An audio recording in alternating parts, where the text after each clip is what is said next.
Helo, fi yw yr un. Pan fydda i'n cael fy rhyddhau o'r ysbyty, gartre fydd y lle iawn i fi o hyd, ond bydd angen mwy o help arna i nag o'r blaen. Felly, enghraifft, dwi'n byw ar ben fy hun ac wedi bod yn annibynnol tan nawr, ond fe syrthies i, torri fy nghoes, ac allai ddim coginio nag ofalu amdano fy hun nes i mi wella'n iawn.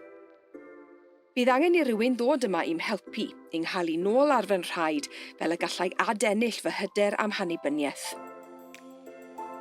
Fe fyddai'n iawn dros nos a rhwng galwadau. Dwi ddim ond angen cael y math iawn o help am gyfnod byr, ac yna fe fyddai'n hollol iawn. Cefais wybod y bydd angen canllaw ar gyfer y grisiau ac ychydig o bethau yn ystafell molchi i osgoi llithro eto. Hefyd bydd angen help gydag ymarferion i gryfhau'r cyhyrau. Felly, dyna fi. Ond os bydd unrhyw beth yn newid, fe fydden nhw'n rhoi gwybod i fi am teulu. Diolch bawb!